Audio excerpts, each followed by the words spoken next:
Y bien, ya estamos aquí en Mente Sana, justamente con nuestro psicólogo querido, Miguel de León. ¿Cómo estás? Muy bien, muchas gracias. Buenos días. Siempre ha habido Sí. ¿no? Como de tú, es tu responsabilidad, es la mía, la escuela contra la casa. Así es. ¿Qué onda?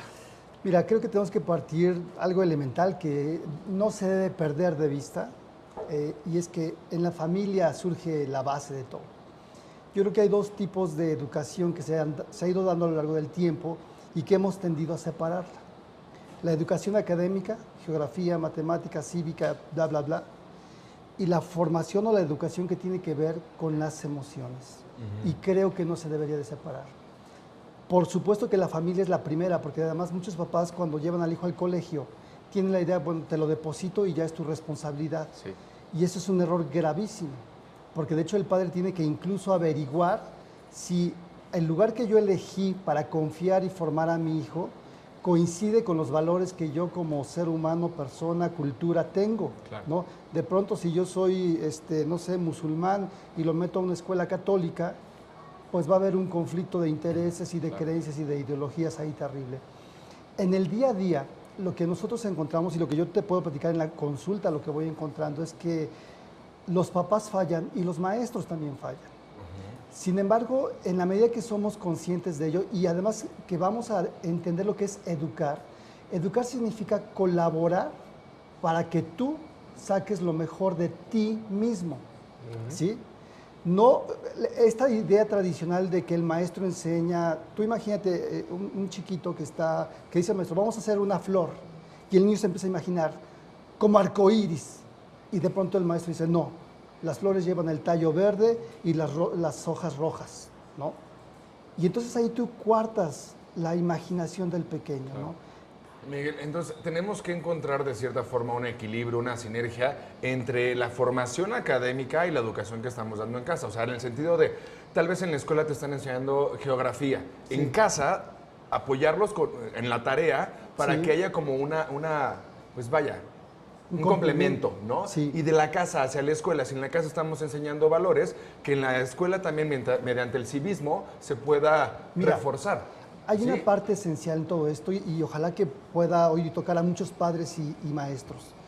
Para ser un educador o un formador de personas tienes que tener el deseo de hacerlo. Si yo no quiero tener hijos, si tener un hijo fue así como... Se me chispoteó. Muy difícilmente voy a tener las habilidades, capacidades y el deseo. Es que esa parte de ahí.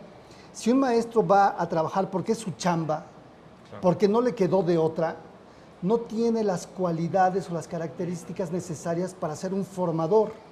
Un formador debe de entender primero, la persona no la voy a cambiar, voy a extraer de él, de hecho yo digo mucho, hay que descubrir los talentos de los niños. Cada uno de ustedes están aquí porque descubrieron un talento que tenían, un talento que no lo tiene otra persona, ¿sí? Claro. Y en la medida que un maestro, padre o madre, y los padres son maestros, y los hijos son nuestros maestros a veces, claro. ¿Sí? Si ampliamos el concepto de educar, en realidad en todo momento tendríamos que estar siendo educados desde los ámbitos del conocimiento cognitivo y desde la parte emocional. Ahora, ¿cómo puedo saber y cómo puedo hacer para hacer una buena mancuerna como padre o tutor con la escuela en la que está yendo mi hijo? Porque, bueno, hay diferentes maestros y a lo mejor el maestro de primero y de tercero son muy buenos y buscan la individualidad y a lo mejor el de segundo y el de quinto o el de primero de secundaria no. Sí. Entonces, hay diferentes maestros, hay diferentes modelos. Así y es. muchas veces surge este choque entre los papás y los maestros y semana número 1 ya se pelearon y entonces la maestra ya ve feo al niño, ¿no? Y la mamá ya ve feo a la maestra y entonces, ¿cómo se puede hacer una buena mancuerna padres de familia y maestros e institución educativa? El primer paso es tener confianza. Okay. Si yo voy a una escuela donde tengo mis desconfianzas, y esto tiene que ver también con mi personalidad, si yo soy muy quisquilloso, muy paranoide, y esto debo de irlo investigando en mí, pues bueno, tengo que ampliar mi criterio para tolerar ciertas cosas. Pero por otro lado también tengo que saber exigir, tengo que saber preguntar, y de forma apropiada, porque no es lo mismo que yo llegue y te diga, ¿por qué le estás enseñando esto a mi hijo?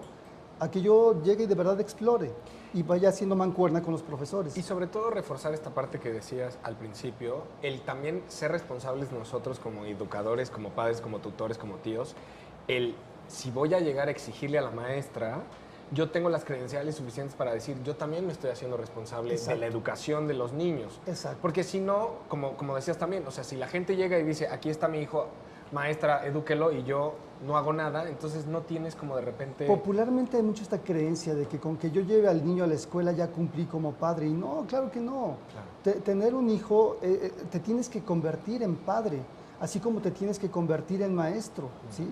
Y esto es en el ir enfrentando y además quedándote en el momento de conflicto que puede ser con un papá, con una mamá o con tus propios hijos de las diferentes edades, para acotar aquello que es necesario y tú con tu experiencia y tu conocimiento le enseñes, ¿no?, cómo conducirse ante diferentes situaciones. Y además estar conscientes que hay diferentes tipos de educación, ¿no? Diferentes formas de educar y que no solamente la escuela es la que les va a llevar pues, el conocimiento. Mira, hoy hay un punto clave. Yo veo hoy muchos muchachos que están ganando dinero y no precisamente en la educación tradicional o formal, ¿no? En algún momento yo tenía esta creencia. Mi papá me enseñó a mí así: estudia para que te vaya bien. Y de pronto descubro que hay unos youtubers que no hacen nada más que irse de pachanga y paseo y les va re bien, ¿no? Y aunque no han estudiado en la formalidad, se han estudiado en las redes sociales y se han preparado y han aprendido. Pero como yo tenía esta visión de la escuela no es la única forma. Y esto lo digo además para muchachos que de pronto no son los académicos, sino son chicos que en la práctica hay diferentes formas de aprender, hay 7 tipos de inteligencia. Si tú tienes la capacidad y el entorno que te ayuda a desarrollar tus competencias y tus inteligencias, tu inteligencia musical, tu inteligencia matemática, la que tengas, bueno, no necesariamente tenías que ir a la formalidad de la escuela y puedes ser alguien muy exitoso y además feliz, que al final Claro. creo que es Y tan bueno como eso que dijiste, que son tan buenos que creemos que se la pasan de pachanga, pero en realidad se la pasan editando, grabando y trabajando Exactamente. muchísimo. Pero bueno, rescatamos esta parte en la que pues la educación se da en casa, la escuela es donde se da la preparación académica, ¿no? Y hay que hacer una buena mancuerna como adultos para que tengamos mejores niños. Y entender que las dos partes educan, tanto en lo cognitivo como en lo emocional. Perfecto. Miguel León, Muchas muchísimas gracias. gracias Gracias. por acompañarnos.